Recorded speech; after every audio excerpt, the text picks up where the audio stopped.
righty, everyone. So it is Wednesday at noon.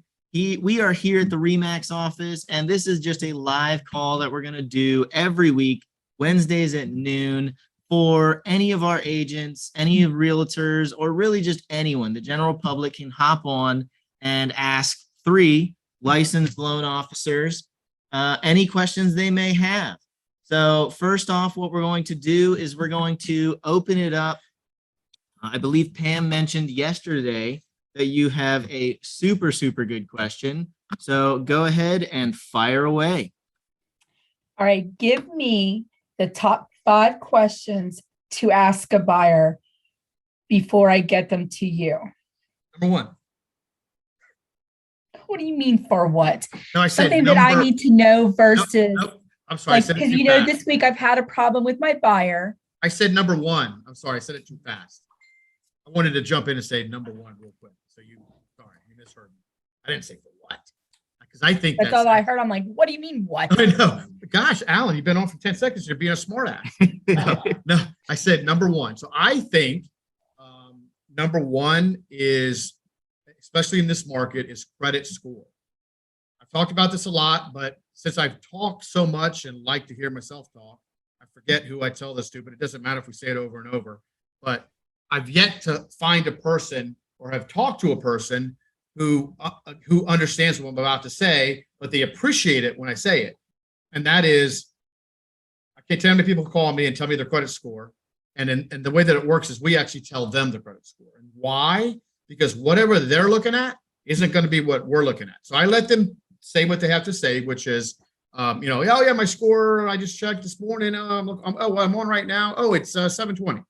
And I let them get through it all. And then I explain to them that there are 3, and a lot of times they'll add to it. Like, my experience score is, and I say, yeah, that is your score, but you have 9 other ones because there are 10 different scoring models for, I'm going to put this down because I don't like seeing the side and the front. There are 10 different scoring models for each repository. So Experian, Equifax, and TransUnion all have 10 different scoring models. So you potentially could have 30 different scores. Now, some could be the same. Model 1, 7, and 9, whatever, could all be 700. Bottom line is, what consumers see is not what we see. So we want to make sure that we tell people that up front, and it's important, I think, that you ask so you can kind of gauge it. If they tell you something below the minimum, you want to explain that to them, because we don't ever want to be accused of baiting and switching. Like, somebody says, my credit score's 580, and we know we need a 580. And then if we don't go into the rest of the explanation, when we finally pull their credit, let's say it's 520. I don't want to be the person say, oh, well, let me tell you how it works. I want to say it up front. So to answer your question, number 1 is what do you think your credit score is? And then you can go into detail if you want to. Every agent's different, or just take knowledge of it. And I think, Pam, what we learned, both of us, and I wouldn't have thought of this before, this is totally new, this is why we're doing this, is if you have 2 people, when they say, 800s, make sure that we ask both people. Because as you know, we price the loan and underwrite the loan on the middle score of the lowest scoring borrower. So if one's 850, which I personally have never seen, and one's 580, it's 580. Everything's done on 580. Mark has a question. You can't see Mark, but he's sick and being considerate of us. So if a individual, Hey, Mark, can you hold on one second? Pam, can you hear Mark? I can't hear him now. Well, you're not going to get it. I just want to make sure they hear. No, yeah, you're good. Can you hear him now? Can you hear me? Yes. Okay. Okay. I want to make sure. So say an individual, you ask them what the credit score is, and they come back with 480. And you're like, okay, see you next year. Have you ever had to where somebody thinks that their score is a lot lower, and maybe even looking at Equifax or not Equifax, you know what I mean?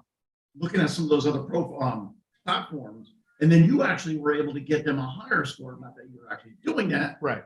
So have you ever seen that to where it flips around? I actually I'm working with a client right now where she's seeing a lower score of like 620, 630. And then I run her credit and it actually came up at 720. Okay. So yeah. So did you guys hear that? Yes, I heard that. So Mark asked, did we ever see something higher? And Tyler has one right now where we ask that question. And so there's three things that can happen when they tell us the score. And I know this sounds silly, but when we pull it, it's either going to be higher, lower, or the same. Those are Right. only three examples. But Tyler just had one like that where it was higher. And I've had that as well. I had somebody that they said, oh, it's around 620. Well, I'm good with 620 if it really is. But then when I pulled it, was like 685. Right. So another reason why I never get into rates, or I try not to get into rates when I'm first talking to somebody, because there's a difference between a 619 and a 620 on a conventional loan. Mhm. And there's a difference between 679 and 680. So in addition, Mark, we don't ever want to just, I will never tell somebody not to do an application. Like I've never said to somebody, And that's what follow up. yes, exactly. And I was sensing that. I've never will say to somebody, oh, you're 40. I mean, you're nope. Because one, maybe it is higher, but two, I want to capture them and help you as the agent and coach them to get up to a higher level. Say that 480 is really a 550. Well, maybe we get them to 580. So yeah, we never discourage anybody from applying, and we've seen it be higher. Now, I will tell you, overall, generally, it's lower or around the same, but it has been higher. 1 in every 10. I'm like, oh, I call it, and then that's a good call. It's like, hey, guess what? You thought it was 620. We went through all that education, but guess what? When I pulled it, it was 685. So you're even better now. So Well, I learned a valuable lesson this week. you did. I took somebody out because they told me they had 800 plus credit score, Mhm. which he does, but she don't. What And is I she now? didn't ask if both had an 800 credit score. And what was her score? Her score was like 566 or something like that. Oh, by the way, Alan, don't tell my husband. So, I What? mean, I'm just trying to prepare myself for the next time I am with He somebody. doesn't want you, the client doesn't No. want you to tell her. Right. What husband. Pam meant by that, Tyler picked up on it. This was Pam and I were working this. So Pam didn't ask the question of both, and the lady didn't lie. She said, "Oh, I don't know if she said ours. She just said the scores or whatever she said, 800." But Pam didn't ask. And So it's I like, asked, like, this is the question that I asked. I said, how's your credit scores? She said 800 plus. right now, in the borrower's defense, she may think that her score doesn't matter. But if you're on the mortgage, then your score matters. Now Right. we can take you off if we don't need your income. In her case, we needed the income.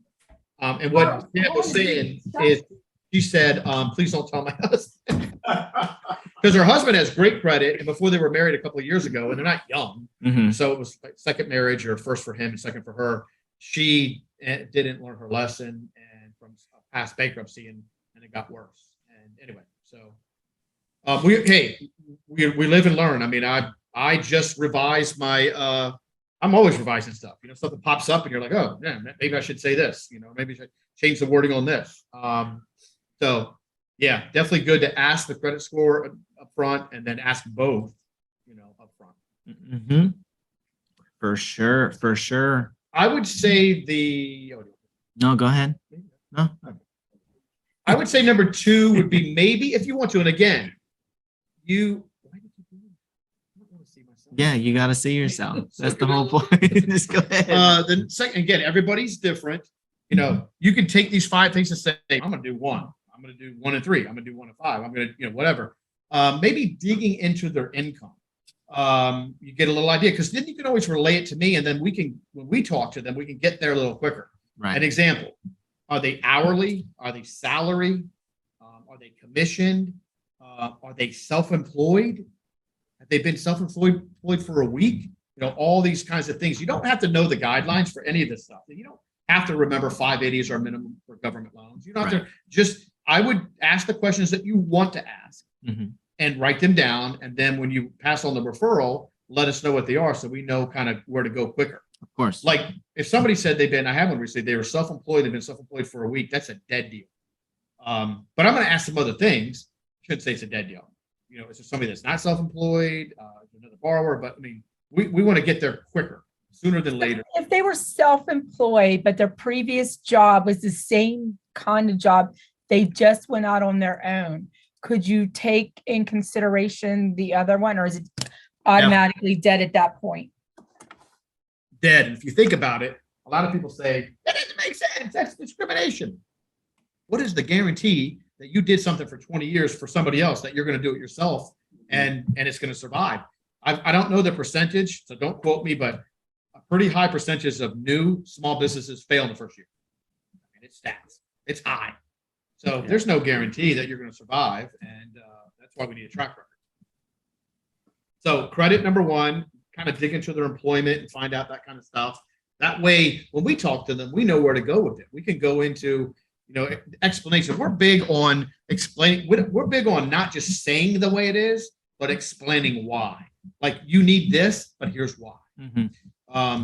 We need to verify your income, and it's not as simple as just you tell us you make $20 an hour. Well, because if you make $20 an hour, but you got 4 raises this year, you don't make $20 an hour in our world. We're going to take an average. But we can, with you getting this information and gathering it for us as much as you want or as little as you want, we can then be quicker when we're talking to them and we know where to go instead of just. But if you don't want to ask any question, there's some agents don't want to do anything. No, I mean, I have no problem asking the questions. I just want to make sure I'm asking the right questions. Yeah, credit, income. This is just the two big ones that come to mind for me. Yeah, I mean, You those. guys want to add other? I mean, not really, because I mean, there's really no top 5 questions. I mean, those are, of course, yeah. I mean, you could ask favorite color, maybe favorite food, but yeah, credit and income are going Look, to if I'm going to be talking about that, I'm going to straight to liquor to see where, There you go. I mean, see where they go. I mean, what kind of liquor do you like? It's just so you can know for their closing gift. That's what it is. see, I'm smart.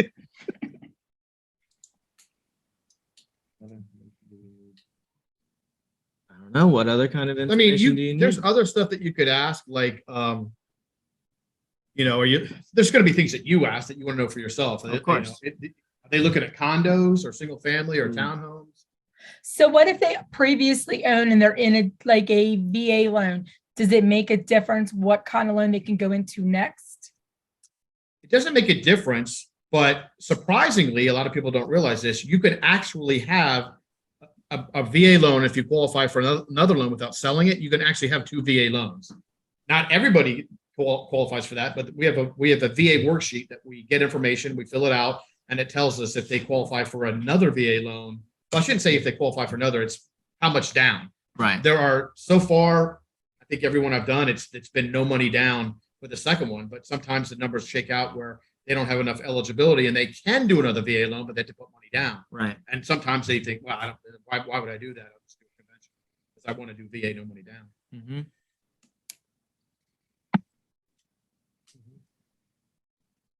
Anything else that maybe you think you should ask, that you want to know if we think you should ask? Or, I mean, credit and income are the 2 big things. Liabilities, you don't have to get too wrapped up in that because we're going to pull credit. And I can tell you, and I will tell you. Mm-hmm. Here, let's put it on. Spot I have on that. never in 31 years had a borrower say to me, I have no credit. I got nothing. And they had nothing. Just the other day, guy told me nothing. I got nothing on my credit report, man. Everything's good. Pull it up. He's got three credit cards. I mean, I 31 years, man. I'm waiting for somebody to say I don't have anything on my credit report. Everything's paid off, and that it's true. I don't know what people think. And then when I asked them, I said, well, I just want to make sure this is yours. And that's another thing we do because we're very consultative. We go over the credit report and I learned that, and I don't know, that back in my first 5 years, I was at settlement with the borrower. He was approved, obviously, because we were at settlement. And as you all know, the 1003 is typed up again and revised, and they have to sign it again. He's like, oh, I noticed a problem. There's something wrong on this. I'm like, oh my gosh. I mean, sorry, what happened? What's wrong? He said, there's a car loan on here. It's not mine. I'm like, oh yeah, it is. I mean, the way it works is that it just populates right over from the credit report right to the application. He's like, well, that can't be mine because I don't own a car. So he qualified with somebody else's car payment. And that's when I learned I better start going over the credit report with people to make sure this debt is all legitimate. Yeah. Because you never know. Yep. And that's one nice thing that us at the Tardif team always do. Like Alan said, we're super consultative. That's the word I was looking for. So that we can just make sure all of our borrowers, understand and know what is going on throughout the entire process. Here's something that Tyler wasn't going to say, but something that happened with somebody that he knows. It's something that we're trying to get out there without slinging mud, because we don't want to sling mud on other people. But getting a mortgage from a lender and having everything work out perfectly and smoothly and everybody's happy is only one piece of the equation. The unknown part that you guys are never going to know, and we're not going to know if we don't win the deal, is was it the right mortgage? Mhm. Did somebody go into an FHA that should have gone into a VA or vice Mhm. versa? Should Mhm. somebody gone into an FHA, but they went into a conventional because their credit's not too good and the MI is a lot higher? You are really unknowingly or maybe knowingly putting a lot of faith in any lender that you use, that they're putting them in the right. There are people that qualify for everything, all of them. So, okay, if they qualify for everything, then do you take the easiest route? Or do you really see what works best for them in their scenario? That's why we do consultations with people. Our job is not to pick, is to educate, tell them of the pros and the cons, and then let them decide. Sometimes it's a no-brainer. Most people, I've yet to find somebody that doesn't say, I just want the lowest payment. Nobody says, I want the highest payment. So which one works out to be the lowest payment? Conventional with a 620. I don't think that I've ever done a conventional loan with a 620 credit score because the rate is because that's the minimum, and the rate is so high, it just makes more sense to go FHA. Mhm. Even if you have the money to put down. I've had people do FHA, USDA, and VA and put down 3, 5, 10, 15, 20%. They still have the money to put down. So if they're in that good of shape, do you ever do the VHDA, USDA with them? If it If they works, qualify? it qualifies. For no money down people, we always look at VHDA and USDA, and then the combination of VHDA with whatever you have to pair it with. Right.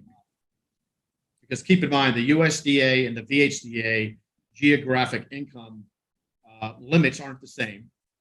And USDA has geographic, as we all know, and VHDA does not. So I know there's some agents that love to say and think VHDA is better no matter what because you get the grant. You do get the grant, but nothing's free because the rate's high. So,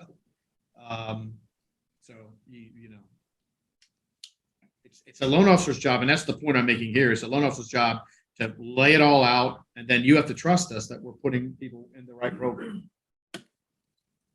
Yeah, but And I that's- tell my clients that it's not the loan of the week or whatever. You're Yeah. going to see what's a better fit for them. Mhm. And Is they that decide. still a true Ultimately, statement or is that not a true statement? that's true. Ultimately, it's our job to impart knowledge, educate, pros, cons, and then let them make an informed decision of what's the best thing. Yeah. And there's a lot within all that as well. The par on anything is the 0-point quote, and then we start talking about discount points and break evens and all of it. Does it make sense? Not all, but there are lenders out there that basically want to keep buyers in the dark Mhm. so they won't shop. I had somebody once tell me, I'm going to go with this other lender because the rate's so much lower. You know how many points they were being charged? 11. Yeah. And they said exactly what the loan officer said. What does it really matter? You're just rolling it in. Well, you're still paying it. Yeah. It was a refi, and they're rolling it into 11 points. Yeah. And these people had refinanced 3 times and likely to refinance 3 more times, which means they would never recoup those 11 points. Yeah. So I got them back, but it was tricky. It was what I call trickery. Yep. And you always have to remember too that when somebody says points, a point costs 1% of the mortgage loan amount. So if it's a $300,000 loan, then that's a $3,000 per point. And the break even, that's exactly right. Tyler's right. The break even is easy to figure out. What's the 0-point quote? What's that rate and payment yield? And what is the paying the 1 point? If you're going to say $50 divided by what it costs, it tells you exactly how many months to the day that you're going to have break even and have pure savings. Mhm. And that is part of the other consultative questions we ask people. How long are you going to be in this property? If somebody says, I'm definitely moving in 2 to 3 years, why are you paying 3 points? Yeah. You're never going to recoup. Now, Right. some people, Pam, we had somebody once that had to buy down the rate plus closing costs to the tune of 18,000. She had to do that to qualify. I so- got it done. Did you got it done? You're my record on that one. Woo! 18,000. Yep. And then it praised for 30,000 over. And then we also had a recent thing happen where we were up against another mortgage company and lost the deal. And the client was quoted the same rate that we had quoted, but we were quoting on a 0 point quote. And the other company didn't disclose to him that it was 3.5 points to get to the same rate that we had. And he found that out at the closing table.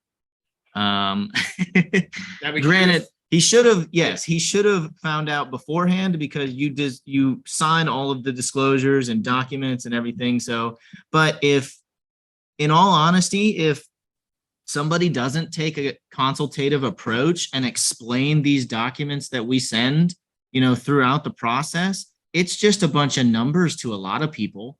They're going to look through it and be like, oh, what's my payment? Perfect. I'm good with that. They're not going to look at everything else a lot of times. So, I mean, yeah, there's plenty of ways that loan officers out there, are just looking to make the deal. Whereas, here at Movement and the Tardif team, we're looking to actually help people.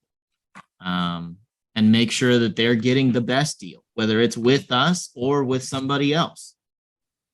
So yeah, that's all I had to kind of add to that one. Yeah, and we know the people that don't read. There's a lot of people don't read our disclosures, and I can tell when they get the email that the disclosures were sent and they click on accept and sign, and it's like 42 seconds. Yeah. I mean, I have to say I like it, but because they trust me. But those same people sometimes go somewhere else and they're trusting, and then they get duped. Yeah. Even if they find out a week before settlement or even 2, sometimes it's just too late to switch. They're like, oh man, those guys were right, but live and learn. Yep. And it's not to say that there aren't good lenders out there that are doing it all the right way. There are. Yeah. I mean, there's plenty. It's split 50-50. It's Just don't refer to them, refer to us. right. We are the only good lenders that you should have. But all right. So that was a great question, Pam. We definitely appreciate it. A little bit long-winded there on our part. You mean my part? We'll say our. But 5 things? What are you talking about? We didn't capture 5. Because there is no 5. It's just mainly 2. But we can always add to this. Sure. Things, things are, we can add it to my wows and gotchas. exactly. Follow up. And you answered the question already, but so say somebody can get free money, say $1,200 or whatever.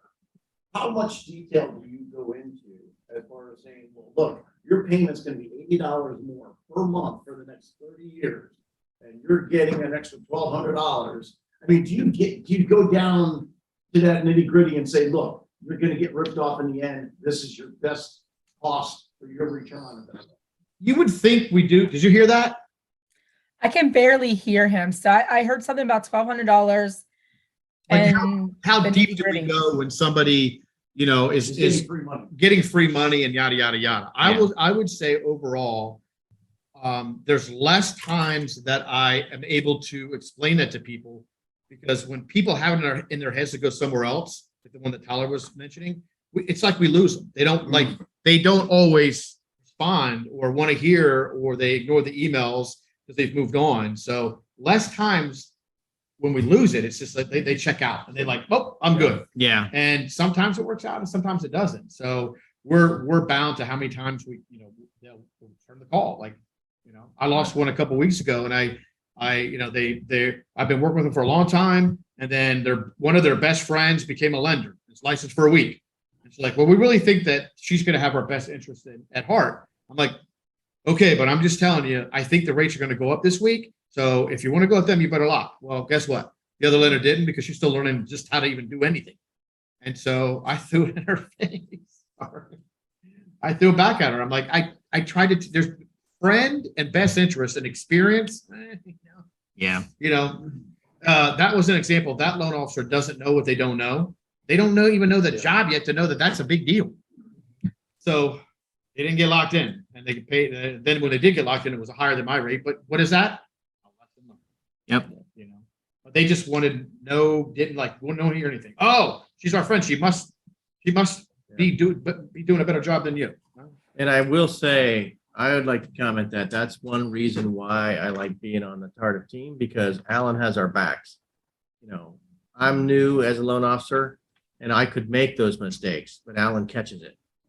So he'll ask me if I'm working on a loan. Hey, did you lock that? Is that locked yet? And I'm like, oh, when should I lock that? And he's like, right now. Yeah, I mean, you all know, whoever's gonna watch this, that I want to say I'm a micromanager, but I mean, Anal. I'm anal. Yeah, that's such a weird word.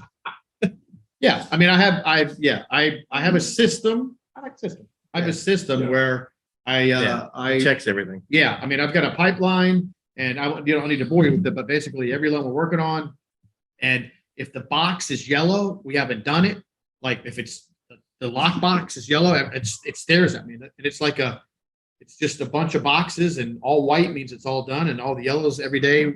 I wake up and I'm like, okay, we gotta do this. Yeah, it's just a system, and surprisingly, I've had that same system since the day I got in this business. The only difference is I don't even know if Excel existed in 1991. Did it? I don't know. So it wasn't an Excel. It was a piece of paper, legal piece of paper, and I had a ruler and colored pencils, and I made all the boxes.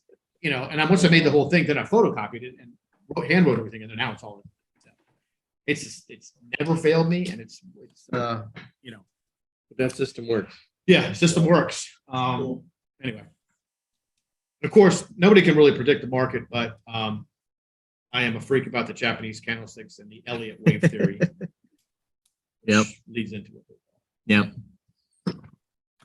But yes, so I think that's going to do it. We don't want these to take up too much of y'all's time. If there are no other questions, then we are going to cut this just a hair short. We're looking at 26 minutes. That's not too bad. But like I said before, we're going to start doing these every week. So any of our agents can hop on the call. Obviously, if you're in the RE/MAX office here at Warrenton, you can always